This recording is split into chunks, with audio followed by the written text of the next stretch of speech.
the glory. Haleluya. Mari kita berikan pujian, sukacita dan tepukan kepada Yesus yang layak untuk menerima segala pujian. Anak domba yang telah menebus kita, bersihkan kita dengan darahnya yang mulia. Kami bersyukur, kami memuliakan firman-Mu yang agung, suci dan hidup itu Tuhan. Terima kasih Yesus yang Engkau tengah menghadapkan wajah-Mu ketika firman Tuhan diberitakan. Dan biarlah Tuhan Engkau mencerahkan dan membuka mata dan pikiran kami, supaya melihat akan pengharapan dan kekayaan serta kuasa yang Engkau sediakan untuk kami bisa memuliakan Engkau dan melayani sesama kami. Dalam nama Yesus kami berdoa. Amin, amin. Haleluya. Shalom saudara. Puji nama Tuhan. Pada hari ini kita melanjutkan pelajaran kita, seri kita tentang roh yang melayani. Judul pemberitaan firman-Nya adalah layanilah dengan kasih. Dan teks kita dari Yohanes pasal yang ke-13 ayat 1 sampai dengan 17. Kita akan melihat nanti dari bagian-bagian penjelasannya. Tema kita pada hari ini, saya mulai dengan pernyataan ini. Layanilah sesamamu dalam gereja, dalam rumah Tuhan, dengan kasih yang berkorban. Jadi ada kasih yang penuh pengorbanan. Lalu kita melayani dengan mengikuti teladan daripada Kristus, yang melayani dari kesadaran ilahinya, dari identitas yang dia punya, dari kerendahan hatinya yang sejati, dari komitmen totalnya untuk kita meneladani pola atau template-nya Yesus dalam melayani orang sehari-hari. Pernahkah saudara memperhatikan bahwa pelayanan di gereja itu seringkali jadi beban, bukan jadi berkat? Apalagi kalau misalnya, Pak, Bu, pelayanan ya, aduh jangan dong. Rasanya kok jadi terpaksa. Ketika diminta melayani, malah jadi terpaksa. Atau di sisi lain, ada orang yang melayani bertahun-tahun gak pernah dihargai. Sekarang banyak gereja-gereja mulai bikin acara tahunan yang namanya volunteer appreciation gitu ya. Penghargaan kepada para pengerja gereja. Wah, dikasih pesta besar untuk mengatakan kamu dihargai, semua orang dianggap penting. Jadi itu bagus. Tapi kenyataannya ada orang yang udah banyak dan sangat sibuk, datang paling awal, pulang paling akhir, tapi tidak pernah dihargai. Atau ada yang mengatakan bahwa pelayanan saya lebih penting daripada pelayanan kamu. Investasi gereja terhadap pelayanan tersebut kelihatannya besar sekali. Pakaiannya mungkin, alat-alatnya mungkin. Mengapa pelayanan yang harusnya adalah satu ekspresi kasih kepada Tuhan justru menjadi sumber konflik, justru menjadi sumber pertengkaran di antara orang-orang, sehingga banyak orang-orang yang karena mereka konflik lalu mereka keluar. Atau dalam pelayanan lama-lama jadi lelah, fatigue. Akhirnya bosan pelayanan, gitu-gitu aja. Di mana jawabannya, Pak? Nah, jawabannya ada di dalam pasal ini, yaitu di malam terakhir Yesus akan mati. Jadi besoknya Yesus akan disalib. Malam itu di dalam pasal 13, ini 13, 14, 15, 16 itu dalam satu kejadian ya, satu malam tuh. Jadi 13, 14, 15, 16 itu di dalam konteks makan malam Paskah. Jadi ini hari Kamis. Di malam itu Yesus memberikan bukan sekedar tips, bukan sekedar pelajaran, bukan sekedar nasihat, tetapi perintah bagaimana, dan dia memperlihatkan bagaimana yang namanya pelayanan yang sejati yang didasarkan atas kasih. Ini begitu fundamental di dalam pelayanan. Kalau kita nggak ngerti ini, nggak heran nanti pelayanan itu akan berantakan. Pelayanan itu akan menjadi sumber konflik. Pelayanan itu akan menjadi beban dan bukan sukacita. Kalau kita melihat latar belakang daripada konteks ini, saya katakan di malam terakhir Yesus akan mati. Kira-kira ini suasananya happy atau tegang? Tegang ya. Nah, di dalam ayat 1 saya bacakan kepada saudara begini. Sementara itu, sebelum hari raya Paskah mulai, Yesus telah tahu bahwa saatnya sudah tiba untuk beralih dari dunia ini kepada Bapa. Artinya dia udah tahu bakalan mati. Ini kayak hitung mundur. Countdown. Wah, besok gua mati jam 3 sore. Kira-kira kalau saudara hari ini tahu bahwa besok sore jam 3 saudara ditembak mati, kira-kira bagaimana perasaan saudara? Berkecamuk? Atau happy-happy aja? Oke. Haleluya. Gitu. Engkau mungkin stres terus mikirin, gimana ya nanti gua mati? Ada ketegangan. Kira-kira kalau sambil makan begini tegang enak gak? Gak enak. Siapa yang pernah makan malam perpisahan?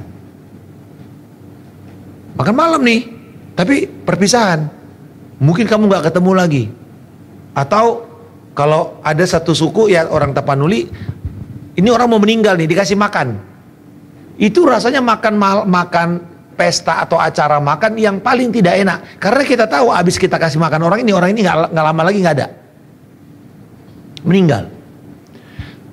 Jadi saya mau saudara membayangkan secara emosi, makan malam terakhir, ini hitung mundur, Yesus akan mati, atmosfernya tegang, plus. Kalau Bapak Ibu baca di dalam Lukas pasal yang ke-22 yang paralel kisah itu dengan Markus 10, apa yang terjadi? Di saat yang sama murid-murid bertengkar siapa yang jadi nomor 1. Ngeri nggak itu? Ternyata bukan cuma sekarang aja orang yang ribut ya.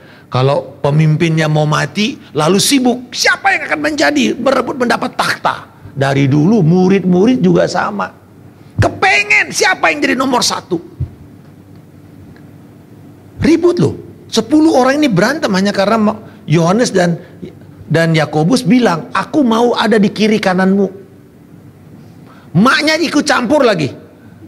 Yesus, tolong dong. Ini kayak ada ordal ya. Ordal nih, dong, urus dong, nih anak gue nih masuk nih. Yesus gak marah loh. Dia gak bilang permintaan mereka salah. Ya kan dia cuma bilang gini, oke, boleh, mau gak kalian nanti meminum cawan kesengsaraan? Oh ya, kita siap.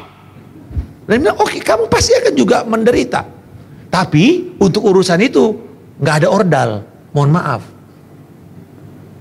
Yang 10 akhirnya jadi ribut sendiri kan. Kenapa?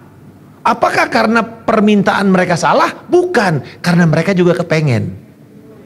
10 juga kepengen. Nah, kita tahu di ayat 2 dikatakan si iblis sudah membisikkan kepada Yudas untuk hari itu kamu akan mengkhianati Yesus. Tetapi bayangkan ya, Yesus sudah mau mati. Mikirnya itu bukan bagaimana kita melanjutkan, siapa yang jadi nomor 1. Kompetisi sedang terjadi, ketegangan sedang terjadi. Di situ Yesus nggak bilang gini, oke, ya kita buka dulu pelajaran tentang servant leadership. Bukan, nggak ada lagi dia kasih ceramah kuliah, saudara, nggak. Apa yang dia lakukan? Dia langsung ambil baskom, dia langsung gulung bajunya, dia langsung berlutut dan mulai mengambil kaki Petrus dan mulai menyuci kakinya. Saudara-saudara, Yesus di tengah-tengah ketegangan, di tengah-tengah kompetisi, yang dia lakukan, dia bertindak, dia menunjukkan, dia menjadi teladan. Inilah tindakan revolusioner Yesus yang menjadi dasar kita melayani di dalam pekerjaan Tuhan.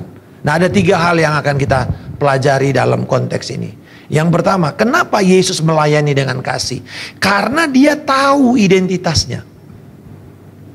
Divine consciousness precedes service. Jadi untuk orang bisa melayani dengan kasih, dia mesti memiliki dulu kesadaran ilahi. Siapa dia? Dia harus tahu. Ada 2 kali di dalam ayat 1 dan 3 kata tahu. Eidos. Artinya bukan sekedar tahu pengetahuan intelektual gitu, karena baca buku, karena dengar informasi, bukan. Tapi dia tahu dengan sadar, dia begitu punya kesadaran mendalam tentang siapa dia. Karena dikatakan begini, Yesus telah tahu bahwa saatnya telah tiba untuk dia beralih dari dunia ini kepada Bapa. Karena berarti dia kembali kepada rumah Bapa. Karena itulah tempat dia mulai datang. Dia datang dari sorga, turun ke dunia, kembali ke sorga. Di dalam pasal 14 dibilang begini, Tuhan tunjukkan dong jalan menuju rumah Bapa. Oh iya, lewat saya. Don't worry, kamu pasti sampai. Tapi kamu lewat saya.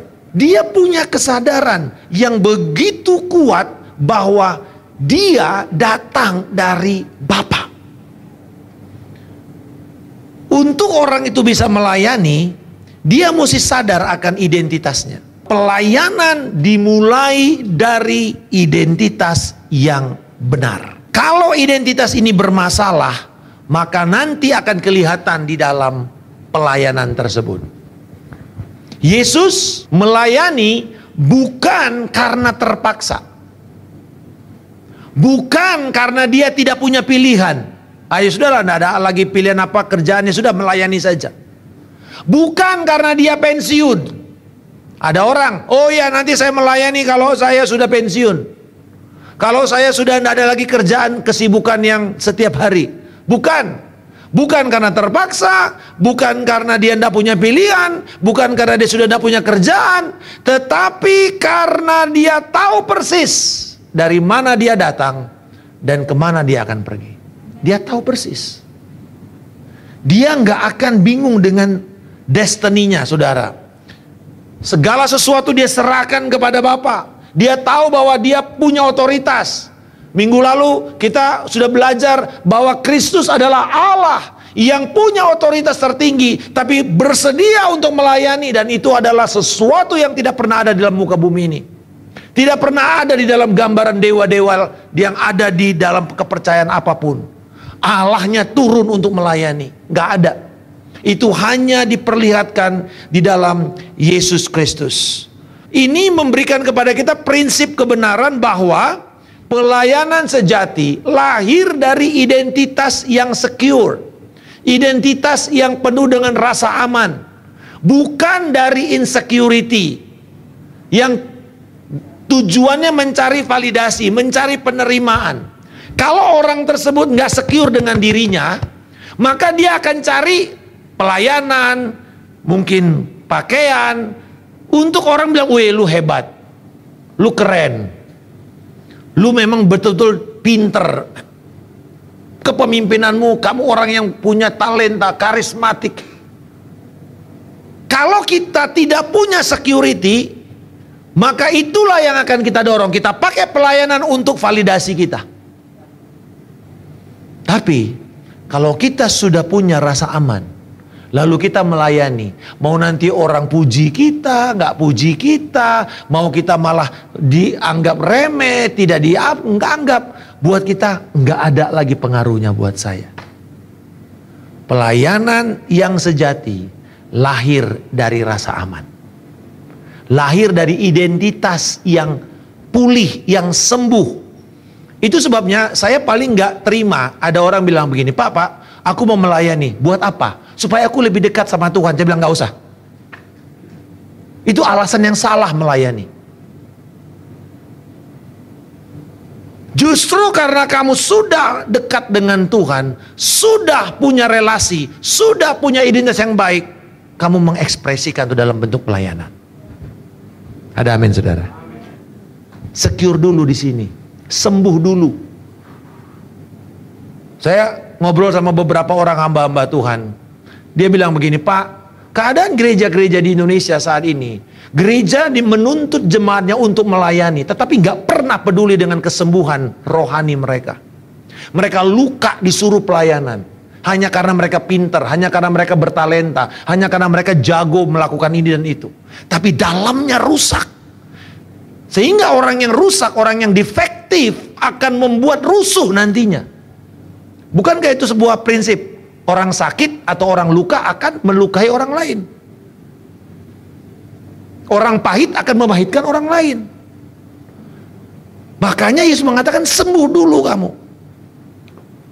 Ketika kita tahu bahwa kita adalah ahli waris, kita adalah anak-anak kerajaan Allah, maka kita melayani bukan untuk mencari pengakuan lagi, tapi untuk mengekspresikan bahwa aku ini adalah anak Allah. Bapak Ibu, di dalam kebenaran firman dari perjanjian lama sampai perjanjian baru, ada sebuah pola ini. Being before doing. Menjadi seseorang dulu untuk bisa melakukan. Jadi Tuhan enggak tertarik. Lu bikin ini, lu bikin itu, lu bikin ini, lalu oh gue seneng sama lu. Enggak. Siapa kamu? Siapa kamu? Itu lebih penting buat Tuhan daripada apa yang kamu lakukan. Ini penting sekali saudara. Kau coba lihat di dalam Matius pasal yang kelima. Dimulai dari identitas. Kamu adalah garam, kamu adalah terang. Di akhir ada satu kontras, pasal yang ketujuh.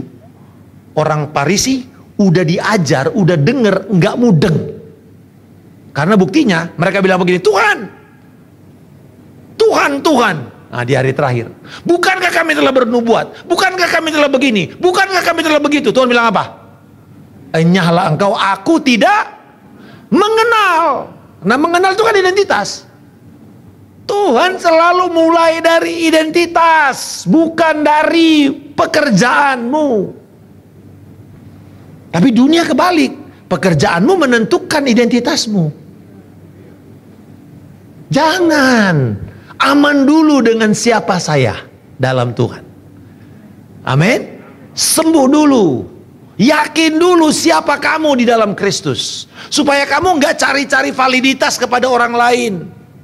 Atau cari tebengan, cari tempat numpang populer, pansos Bapak Ibu. Kenapa orang pansos? Karena dia nggak punya dasar untuk dia bisa eksis. Dia perlu orang lain, dia perlu panjatan saudara. Prakteknya di dalam jemaat contohnya, di tim musik. Apakah kita bermain untuk dipuji orang? Atau kita tahu bahwa penyembahan itu adalah panggilan untuk memuliakan Tuhan? Dalam pelayanan anak, apakah kita mengajar karena tidak ada orang lain? Ya sudah kamu aja lah Nini, nggak ada orang lain lagi. Sudah kamu aja. Ya sudahlah, aku terima. Atau kita tahu bahwa Tuhan, ini anak-anak ini adalah generasi yang begitu berharga. Aku mau terlibat di sini. Saya pas satu kali dibilang, Pak, khotbah di anak-anak. Aduh, saya nggak pernah praktek khotbah lebih banyak daripada waktu saya disuruh khotbah di anak-anak. Saya ingat untuk ngajar karakter tentang attentiveness, itu ada ceritanya. Ya, rusak telinga rusak itu dari mulai twing terus sampai bertindak. Ada step di dalam telinganya rusak itu. Saudara, untuk khotbah 20 menit dalam bahasa Inggris, saya ulang khotbah saya itu 12 ke 15 kali. Padahal saya khotbah, ujian khotbah pakai bahasa Inggris di Amerika, saya nggak sebanyak itu saudara pelatihannya. Paling 10 kali, 5 kali saya baca, saya siapin, saya baca, udah bisa aman. Anak kecil saya stres sendiri saudara. Kenapa? Karena waktu itu dikatakan begini sama mentor saya, Markus, kalau anak kecil ini, dia jujur, dia bosan kelihatan. Betul ya? Kalau saudara enggak, kalau saudara bosan, saudara enggak akan jujur sama saya. Saudara mau ngantuk, matanya dibuat. Orang dewasa banyak basa-basinya. Anak kecil nggak bisa. Dia bosan. Yang kedua, concentration span-nya dia kan kecil. Kalau udah 2 menit dia udah mulai goyang-goyang, aduh berarti sudah kehilangan konsentrasi dia. Jadi bagaimana saya mesti mempertahankan konsentrasi mereka 20 menit? Khotbah pakai bahasa Inggris, stres sendiri saya, saudara. Tapi saya belajar bahwa anak-anak ini penting. Saya sampai bilang, udah Bu, aku gak usah yang lain aja deh Bu. Jangan saya khotbah, saya kasih 100 preman Bu. Saya akan khotbah aman saya. Kasih 100 orang gila sama saya Bu. Kasih 100 orang-orang jahat. Saya berani untuk khotbah. Pelayanan saya pelayanan gua adulam, gitu ya, adulam ministry gitu kan. Orang-orang kayak Daniel gitu kan, UFO. Mau garang-garang sekalipun saya duduk, saya bisa ngobrol sama mereka.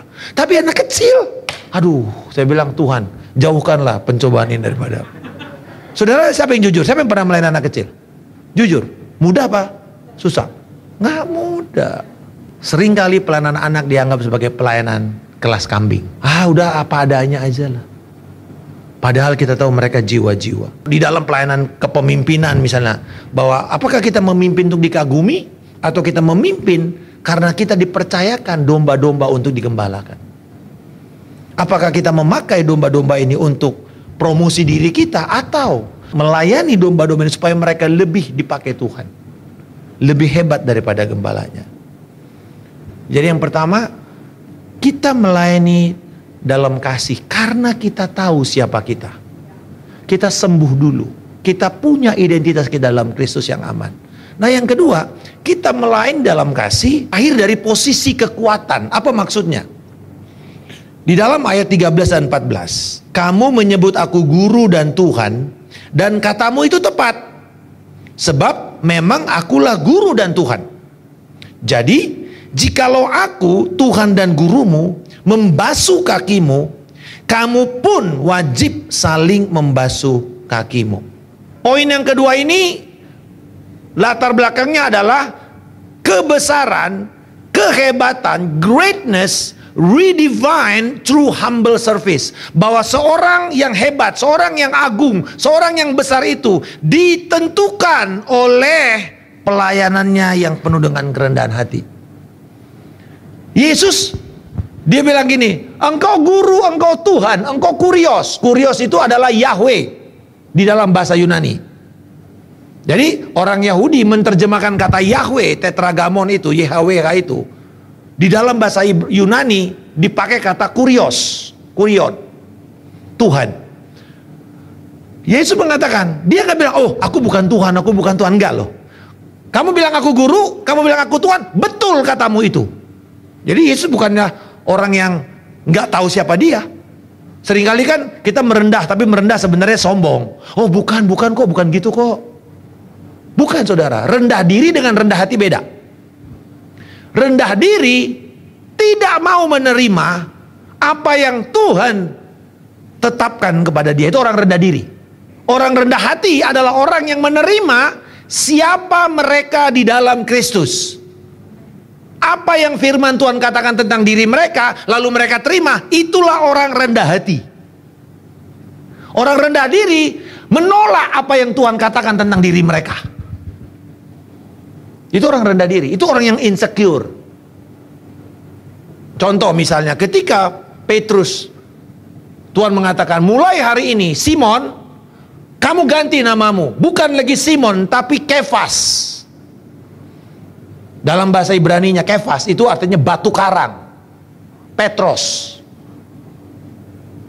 Simon artinya buluh yang gampang digoyang-goyang kan, yang gampang nggak punya pendirian gitu loh, seperti bambu. Itu arti kata Simon. Berubah menjadi Petros, Kefas. Petrus menerima itu, walaupun dia, gua orang yang hari ini bilang yes, besok bilang enggak. Hari ini berani, besok ketakutan. Tiba-tiba dia bilang kamu adalah batu karang. Dia terima. Itu orang yang rendah hati, orang yang rendah diri, orang yang menolak terus-menerus apa yang Tuhan ngomong sama dia dan tentang dia. Yesus tidak menolak dia disebut sebagai Tuhan dan Guru. Artinya dia punya otoritas paling tinggi dan posisi paling tinggi, tetapi dia katakan begini, walaupun aku guru, walaupun aku Tuhan, tapi aku membasuh kakimu. Greatness redefined through humble service. Kehebatan seseorang ditentukan dari hatinya yang mau atau bersedia melayani. Yesus tidak turun takhta baru dia melayani, tapi sambil dia tetap di tahtanya, dia melayani. Jadi nggak perlu tunggu tidak ngapa-ngapain dulu baru melayani. Jangan. Tetapkan selama saudara sedang berada di dalam posisi otoritas, pakai itu untuk melayani. Dia katakan, jadi jikalau aku, ini sebuah logika dari yang kuat kepada yang lemah. Kalau aku yang paling kuat ini mau bersedia melayani, apalagi kalian. Jadi kalau pemimpin melayani, apalagi kita yang dipimpin. Lalu ada satu kata yang Tuhan tekankan di sini. Kata wajib. Ayat 14. Kamu pun wajib saling membasuh kakimu. Saling melayani, saling merendahkan diri, bukan pilihan buat kita. Bukan pilihan, tapi sebuah mandatori, sebuah perintah. Saling merendahkan hati. Di mana mulainya belajarnya, Pak? Efesus 5 ayat 21 bilang begini, suami istri saling merendahkan hatimu. Mulai dari rumah. Nggak bisa kita belajar itu di tempat lain kecuali mulai dari rumah. Itu sebabnya Bapak Ibu, suami istri, saya mendorong Bapak Ibu belajar merendahkan hatimu satu sama lain. Walaupun di ayat berikutnya si suami menjadi kepala, tidak berarti dia menginjak istrinya atau semena-mena kepada istrinya. Belajar mendengar nasihat istrimu. Amin. Mungkin kamu nggak masuk akal tuh intuisi kamu. Iya, cuman Pak gimana ya, orangnya kayaknya nggak beres nih. Aduh, kayaknya aku nggak sejati. Kamu nih apa sih? Nanti 6 bulan kemudian ditipu suaminya, benjut. Terus istri bilang, nah kan aku udah bilang 6 bulan yang lalu.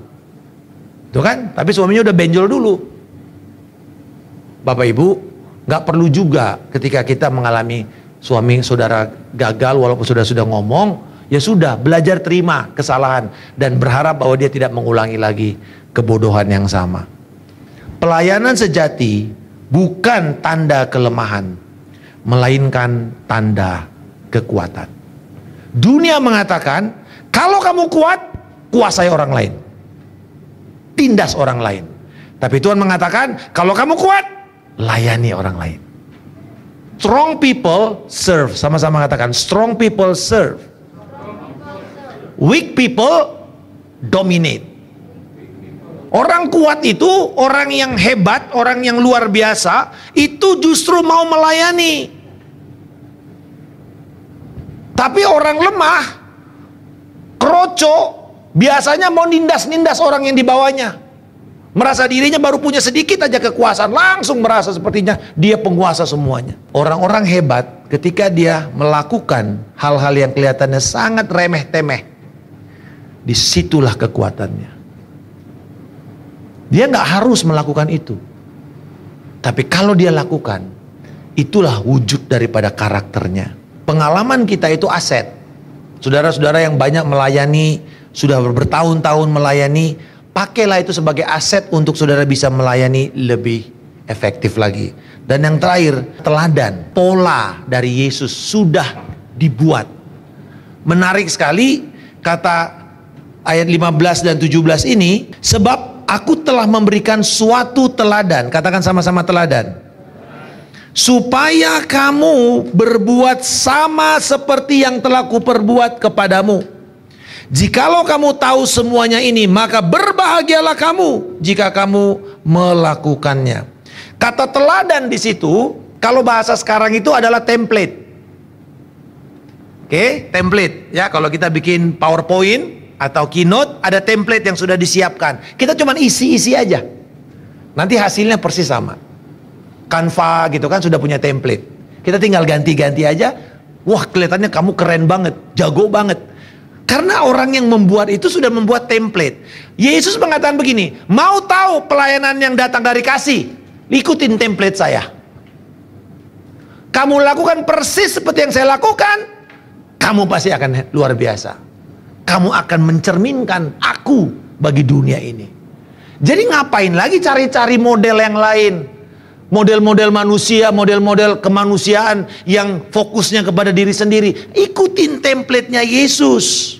Dikatakan supaya kamu juga berbuat yang sama. Karena ini merupakan satu imperative presence. Jadi ini ongoing action. Bukan satu kali saja kamu tiru, tapi terus menerus kamu tiru cara Yesus.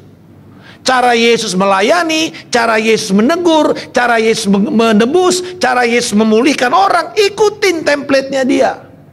Paulus mengatakan begini, ikutlah aku sebagaimana aku mengikut Yesus. Jadi template-nya Paulus apa?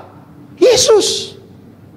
Dia katakan imitasi saya, imitate me, tiru aku, contek aku sebagaimana aku nyontek Yesus. Template-nya ikutin. Hal yang sama, Yakobus mengatakan begini, ikutin jejak langkah Abraham kalau kamu mau belajar tentang iman. Template-nya udah ada, template-nya Abraham. Ikutin, masukkan kaki kamu di kakinya Abraham itu. Kan gitu ya, kalau kita mendaki gunung, kadang-kadang kan, ini lewat mana ya? Terus kita lihat ada jejak-jejak. Nah, ikutin template itu. Di situ kan supaya saudara nggak kepleset.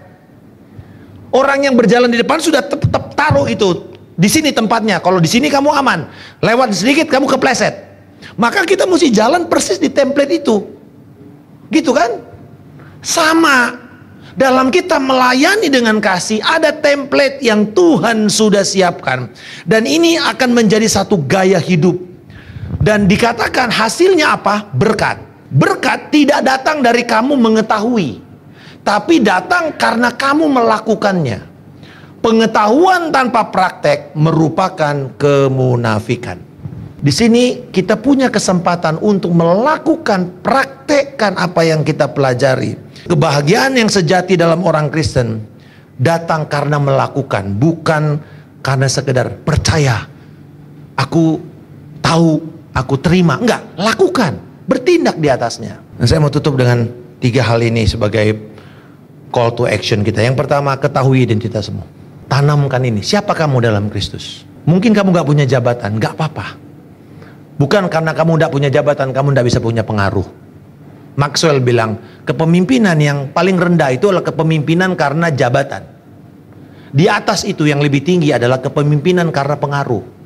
Karena relasimu. Leadership, it's not positions but influence. Pengaruh. Apa yang kau pengaruhi? Kalau ada satu orang kau pengaruhi untuk bisa ikut Yesus, kamu sedang memimpin orang itu kepada kekekalan. Amin. Layani. Pak, aku belum lulus semuanya Pak, belum tahu. Enggak apa-apa. Saya selalu punya filosofi ini di dalam melayani dan membuat orang melayani. Saya ajar dia satu pasal. Udah tahu? Udah. Lakukan? Lakukan. Besok kamu ajar sama orang di bawahmu yang belum pernah tahu. Yang penting satu pasal lebih dahulu aja kamu. Gak usah sampai katam dulu. Gak usah sampai lulus dulu baru kamu melakukan. Lakukan saja hari ini. Sudah kamu lakukan? Ngomong sama orang yang belum lakukan. Ayo kita lakukan. Selesai. Jadi kita punya dasar kenapa kita ngomong. Karena kita melakukan. Mau ada jabatan gak ada jabatan, saya akan melayani, saya akan gulung kabel. Sederhana. Bukan karena gak ada orang. Ya karena pertama juga gak ada orang yang mau gak mau kan. Tapi kalau sudah ada orang pun, mau nggak melayani? Tetap harus melayani. Bukan harus di sini. Bapak Ibu dengar, bukan harus di sini untuk kita melayani. Kita mau di mana saja, tenang aja. Kalau kita aman, seorang raja, dia mau melayani apa saja, dia tetap raja. Dia mau bawa baki kepada orang-orang rakyatnya, dia tetap raja. Nggak turun derajatnya hanya karena dia bawa baki. Amin. Demikian dengan Tuhan, demikian dengan kita. Kita nggak akan turun derajat kita sebagai anak Allah kalau kita melayani orang yang belum pernah mengenal Dia. Bapa, kami mengucap syukur pada hari ini Tuhan. Kami menyadari bahwa Engkau memanggil kami untuk melayani. Dan melayani bukan karena terpaksa, tapi karena kasih kami kepada Engkau. Terima kasih untuk identitas yang kuat, bahwa kami adalah anak-anak-Mu. Terima kasih Tuhan.